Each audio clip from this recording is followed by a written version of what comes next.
दोस्तों अगर तव्हांजो ॿारु कंहिं बि प्राइवेट स्कूल में पढ़े थो, अगरि उन प्राइवेट स्कूल जे अंदरि स्पोर्ट्स, कंप्यूटर ऐं सोशल एक्टिविटीज़ न आहिनि, तव्हां पंहिंजे ॿार खे अॼु ई उन स्कूल में कढाए छॾो। छो त ईंदड़ दौड़ जे अंदरि ॿारु सिर्फ़ु उहो ई कॉम्पिटेट थींदो जेको स्पोर्ट्स में एक्टिव हूंदो, जंहिंखे कंहिं बि तरीक़े जी रांदि रूंद में एक्टिविटीज़ में इंट्रस्ट हूंदो, ऐं नंबर 2 हुनखे कंप्यूटर रिलेटेड थोरी घणी इंफॉर्मेशन हूंदी।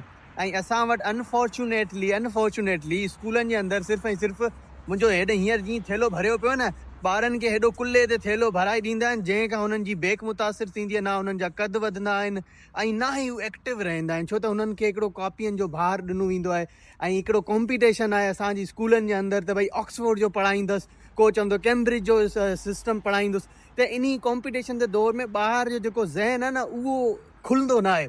छो त ॾुखिया किताब अची हुननि ते मरिया वेंदा आहिनि, एक्टिविटीज़ आहे कोन, स्कूलनि में कुझु ई कोन आहे, टीचर्स हलिया वेंदा आहिनि, ॿारु वीचारो जेको आहे सो उहो ई होमवर्क में फाथो पियो वेंदो आहे, घर वेंदो आहे त पेरेंट्स बि परेशान, एॾो सॼो होमवर्क।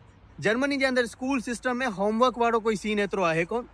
स्कूल वञे थो ॿारु सिर्फ़ु ऐं सिर्फ़ु खेॾणु वञे थो, नर्सरी KG वारो ॿारु सिर्फ़ु खेॾणु वञे थो, उते हू खाइणु पीअणु सिखे थो, टेबलेट्स ॾींदा आहिनि उन्हनि खे ऐं कंप्यूटर्स हुनखे ॾेखारींदा आहिनि ताकी हू फैमिलियर थिए। अॼु खां पोइ 20 सालनि खां पोइ जॾहिं वॾो थींदो त उन जे लाइ कंप्यूटर या इहे शयूं नयूं कोन हूंदियूं।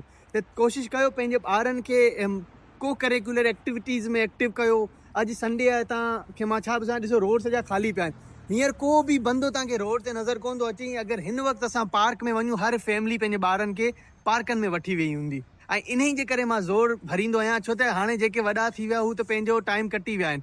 अव्हांजा ॿार मुस्तक़बिल जे लाइ तमामु इम्पोर्टेंट आहिनि। हू एक्टिव हुजनि स्पोर्ट्स में, कंप्यूटर में, ऐं कोशिशि कयो उन्हनि खे ॿाहिरि वठी वञो, फैमिलियर करायो, दुनिया जी शयुनि खां मोबाइल मां कढायो। हिते त मोबाइल और सिस्टम ई न आहे। घरनि जे अंदरि जर्मन्स TV ख़तमु करे छॾिया आहिनि। There is no any television in so many houses. छो त हू उन्हनि खे ख़बर आहे त अगरि घर में TV हूंदो, ॿारु सॼो ॾींहुं TV ॾिसंदो, त हू छा था कनि, मां हिकु ॿिनि जे घरनि में वियो, घरनि जे अंदरि एक्टिविटीज़ जा किताब ई किताब भरिया पिया आहिनि। राति जो सुम्हण खां अॻु में ॿार खे हिकिड़ो नॉवल पढ़णो पवंदो, 15 मिंट पढ़ी पोइ सुम्हंदो आहे। ऐं घर में एतिरा एक्टिविटीज़, रांदि रमण जे लाइ, खिलौना हे वो, त ॿारु सॼो ॾींहुं हुननि में फिज़िकली अवेलेबल आहे न, हुननि में फाथो पियो आहे, दिमाग़ी तरह खां फ़ोन खां परते आहे। त कोशिशि कयो पंहिंजे ॿारनि खे स्कूलनि खां ई जेको आहे सो उहो ट्रेन करायो, त स्कूलनि खे फोर्स कयो त हू ॿार खे हिननि शयुनि ॾांहुं वठी वञनि। ऐं अगरि तव्हांजो ॿारु स्कूल जो फ़ोननि मां ध्यानु नथो कढे, त प्राइवेट स्कूलनि खे मुंहिंजो हिकिड़ो आइडिया आहे, मां तव्हांखे ॿुधाइणु चाहियां थो। अगरि प्राइवेट स्कूल ॿारनि खे रोज़ कंप्यूटर जे हिसाब खां यूट्यूब मां को अहिड़ी स्टोरी टेलिंग, को अहिड़ी वीडियो ॾिसण जे लाइ चए, ऐं सुबुह जो हुन में पुछे त कल्ह तव्हां छा सिखियो आहे, त ॿाहिरि बजाए गेमूं हे वो फालतू कार्टून ॾिसण जे हू शयूं ॾिसनि।